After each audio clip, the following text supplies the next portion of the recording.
Hi everyone, hope you are doing well from wherever you're watching this channel, depending on your time zone. Now, William Ruto signed on the 2023 finance bill into law, and that law was supposed to start operational right from the time he signed. But still, Ruto has a long way to go because he has a case that is battling in the court. And above all, there is also the public opinion court, whereby now Raila Odinga is leading the masses into signing a petition to reject the 2023 finance bill and totally reject William Samoei Ruto. So he has two battles to fight. And indeed, during Sabasaba Day, it kicked off when Raila Odinga started by signing the signature, then Martha Karua and the entire team. Today, majority of the people who feel that the finance bill did not favor them, those who feel that they were not well represented, are coming out in their numbers and to be part of that exercise by penning down their signature to that petition. And this is the real situation on the ground right from Nakuru County, and that is Rift Valley.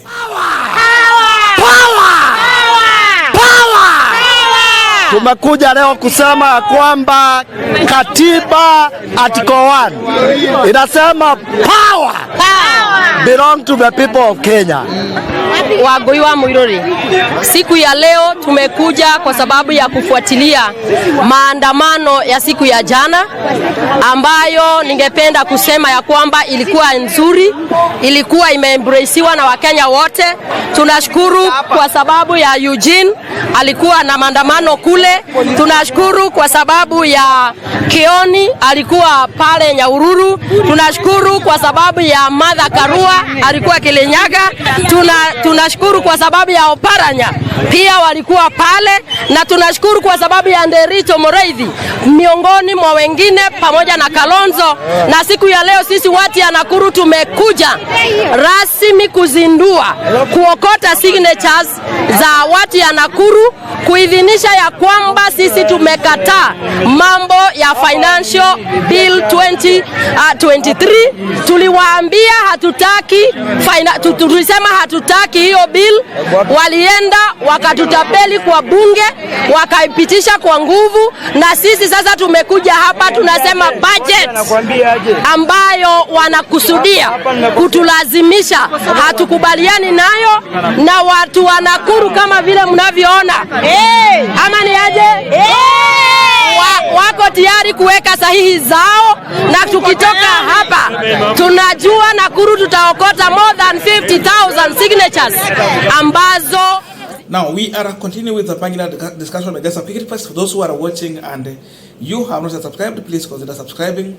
To our returning subscribers, I must say thank you so much, and again to all our viewers, please give this video a thumbs up. Thank you so much, and back to this discussion. Now, if you read in the Daily, you will see an article where Osoro was confirming that they used dirty tricks to pass the financial bill in the National Assembly.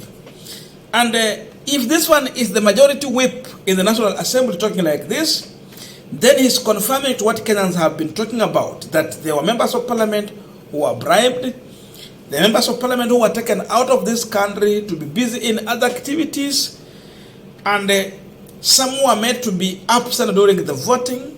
And with all this, that's the kind of tricks that the government used to pass the financial bill. Because of this, the common mwananchi is feeling that he or she was not well represented during that time of voting for this financial bill, because through the ballot we delegated our power to individuals in the name of members of parliament to go and represent us. So when these people forget their duty and responsibility in the National Assembly, then they end up playing into the hands of those who want to oppress us. Then we feel that we are not represented at all. If your member of parliament was present during voting, how are you represented? If your member of parliament was bribed by this regime to pass what they want, then how are you represented? if a member of parliament was compromised in one way or another to play in the hands of the oppressors, then we were not well represented. With all this, people are feeling that because we were not well represented, and indeed, some people are confirming to this, the leadership in UDA party. So what can we do? We have now to take back our power.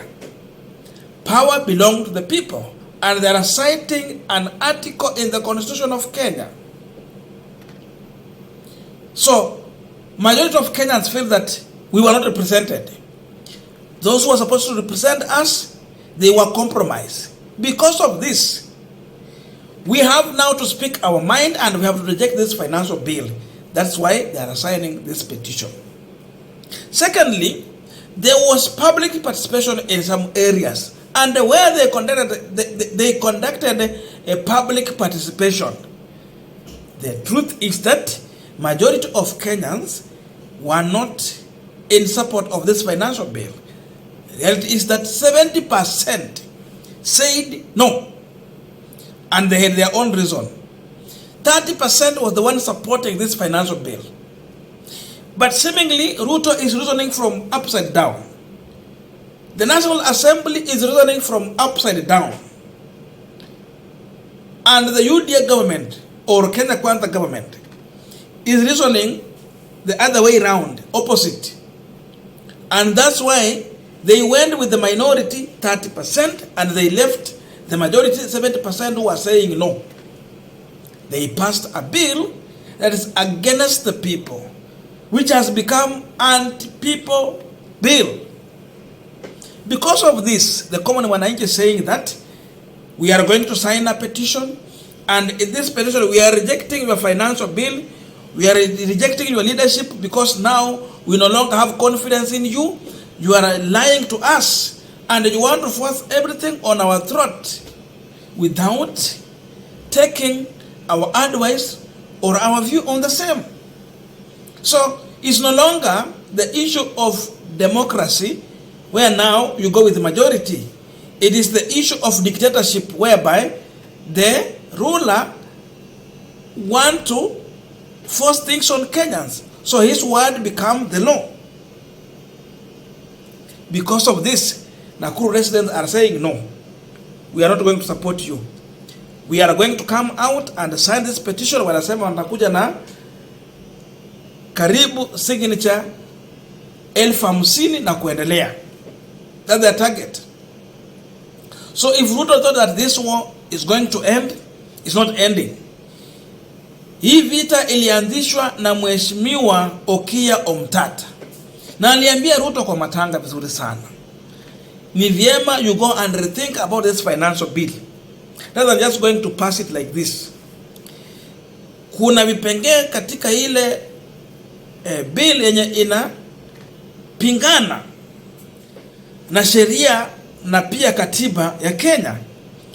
But Ruto, under the Okiya Omtata, in a joking manner, he took it like it is a joke, it's a comedy, but it was not a comedy. You can imagine a man in the name of a president trying to play comedy with the life of Kenyans, rather than taking serious matters into the seriousness that it deserves. Alifanya kuwa kama mdhaa. Now, tunangoja tarehe ngapi? Ni tarehe 10 ama ni tarehe 11? Besides that one, now we have now the popular initiative of collection of signatures. So Ruto has a long way to fight. Number one, people do not trust in his financial bill. Number two, now people do not trust in his leadership. And it is over. Kenyans are saying over. Bye-bye William Ruto, we are not with you. We have seen you. Umetoa kisu, you removed the sword, and the sword mean one thing: you want to slaughter us. And because of this, since you have shown us the sword, we are not going to sit with you, we are not going to support you, and we are not with you. We are on our own. We will make sure that you are on your own. And because of this, you must go. So this is the current situation in this country, And it is not only Nakuru. In other areas, I've told about the initiative in, is it West Pokot or where? Now we are in Nakuru, Nairobi, it is busy. And else I've seen people saying that they want to get these papers to sign. I think with time you might be getting. The question we are asking, how can those who want to sign online, if it's possible, they can put it online so that people can easily download it, they can sign it, then they find a way to send it back. In that way, I think they can even get more than what they expected to get. So, Nakuru is saying no. And the Kenyans are saying no to William Samoei Ruto because they are seeing a man who can bribe every member of parliament. They have shown us that they can buy a member of parliament. But then the question is, if you are buying everyone, who is going to represent us? And when I say that Ruto removed a knife and he has shown people the knife, ni hivyo nakusudia. Wakati unanunua wabunge unaambia nini mwananchi wa kawaida?